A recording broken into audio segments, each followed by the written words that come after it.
Alright, so everybody knows what's going on in our city right now. This is our city. I just want to emphasize that. If you live in Toronto, if you've been to Toronto, you know it's a beautiful place. But when things like this happen, when we have corruption from the top seeping its way down to the bottom to the rest of us, that's when it's time for us to do something. If you guys have ever heard the phrase, the power is in the people and the politics we address, well, these are some politics that we have to address. The scandal that's surrounding our mayor.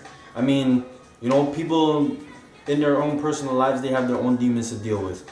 But when you're in a position of power and when you are looked upon as a leader, it sends a different message, especially to the young kids, especially to the young black kids. Because if you've seen the videos, if you've seen the pictures, those are African descent males in that video. I don't want to say black and generalized, you know. Let's talk about what it is. These are African descent males in that video. And if you know the story, if you've been around, I mean, if you're not blind or deaf or dumb, you've heard and you've seen that even one of these guys passed away in the last year. They've been murdered and nobody knows why. There's stories, you know what I mean? There's a lot of reasonings why, but nobody knows exactly why. It's things like this that make me, as a Jamaican descent male, look around and say, you know, what's the hope? If somebody in a position of power is willing to take the lives of those who oppose or those who have, you know, proof of what he really is, what does that say for the rest of us? I want everybody in Toronto and around the world, because right now we're in the global eye. Everybody knows about this. If you've seen late night shows, if you watch stuff like that, if you watch the news, all you have to do is flick it to the news and I'm pretty sure you've heard or seen. Things like this happen all the time. If you grew up in an impoverished neighborhood, if you grew up in the hood or the ghetto or anything, whatever you want to call it, you see this kind of stuff all the time. But it generally goes unnoticed. Lives are being taken every day. Every morning we wake up, we turn on the news, we read the newspaper, we see things like this. It's so important now because it's a middle-aged white man who was caught doing something that he shouldn't have done. Basically, he was caught with his pants down. And in the last year, a lot of things have gone under the scenes and unnoticed because of the decisions that one man has made. And I don't think that's fair for a community, much less a city, to pay for the mistakes of one man. Now, I'm not crazy, you know. I understand that money is important, power is important, especially in the society that we live in today. But what I do understand too is that humanity is above everything else. You should never look down on somebody just because of their social status or because of where they live. And I've learned that simply because of where I grew up. I grew up in the Western Road area. You know what I mean? I've seen a lot of things that I felt I shouldn't have to deal with. I'm just trying to do what I can to be a better person, and along the way I've met a lot of challenges that I felt were unfair. And now we have situations like this. And I know you guys might think that is a little bit off topic, but because I have the attention of the city, because our city is now being watched and scrutinized for actions that do not reflect everybody in this city, I felt there's no better time to talk. There's no better time to say something like this. I feel like we as a people, and I don't just mean black people, African American, African descent, Jamaican descent, Guyanese, whatever you are. I don't just mean us. I mean everybody in this city. It's time for us to start to come together as one and build something better than this. I understand, you know, there's politics in place for a reason, but when you have leaders and people in the position of power taking advantage of that and basically doing whatever, making a mockery of the word democracy. They're making a mockery of that. They're doing whatever they want to do. If you guys don't see a problem with that, then I'm here to shake you up a little bit, wake you up and let you know there is a problem with that. There's no reason for that. But now we as a community, as a city, as people have to protect ourselves.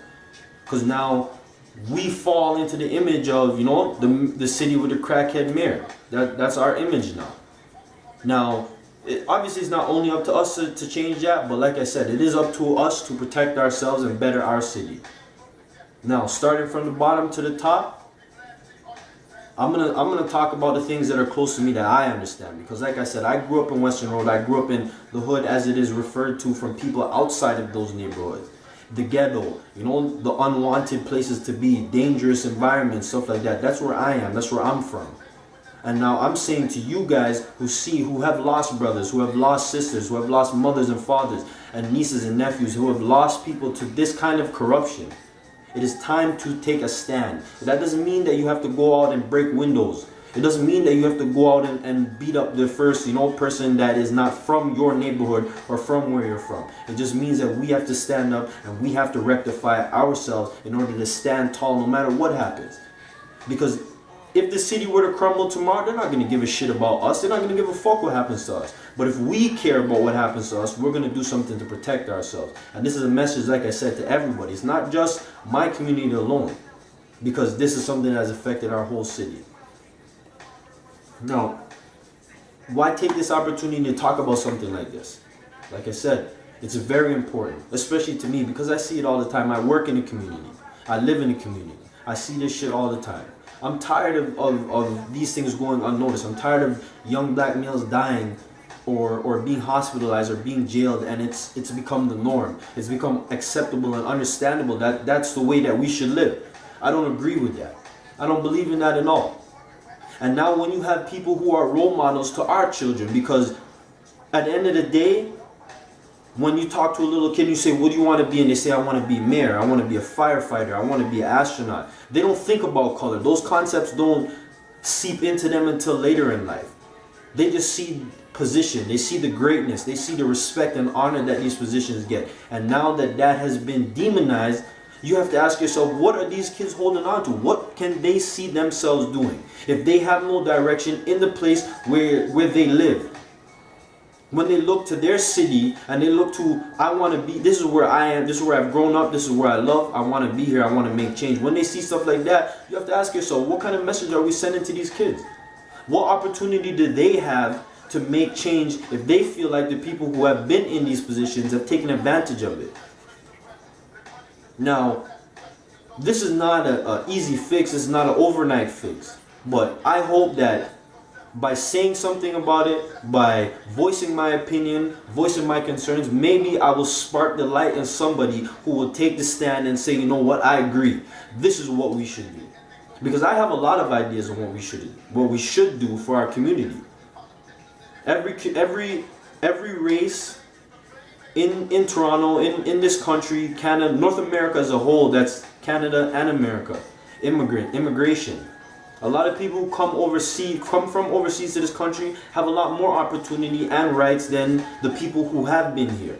If you look at blacks, if you look at Native Americans, if you just take a second and open your eyes to these kind of things, and it's not about being negative, it's not about putting anybody down, it's not about demonizing one culture or one idea or one race against another. It's just about the hierarchy of things. It's about looking at it for what it really is and being open to it. Things need to change. It's going to start somehow. I would prefer it not start with violence, because honestly in my community I've seen enough violence. I've seen enough people lose their lives to what they believe is right and what they believe is wrong. Now if you look at cities like Los Angeles, like Chicago, and to a lesser extent right here where I call home, Toronto, gang violence, drug violence, police brutality, stuff like that. Like, this shit still happens.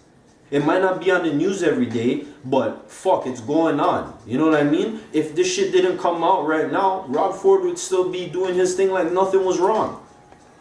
He would be behind the scenes doing whatever he wants to do, and nobody would mention it. It might be on the news every now and then. People might, but like I said, it's become the norm now. Now, like I said, this, maybe I'm just talking for the fuck of it. Maybe it doesn't matter. But like I said, I hope that by saying something, by standing up, I'll show somebody else that you have an opportunity to stand up. YouTube is a new way to communicate globally. I can touch people across the globe I'd never meet in my life. And I hope that this is one of those things that will get across to somebody, just to understand, just to see, you know what, wherever you are, anywhere across the States, anywhere across Europe, anywhere in Australia, Africa, it doesn't matter where you are, but just know that what you're going through, you're not alone. Just know that wherever you face discrimination, there's somebody else facing the same thing.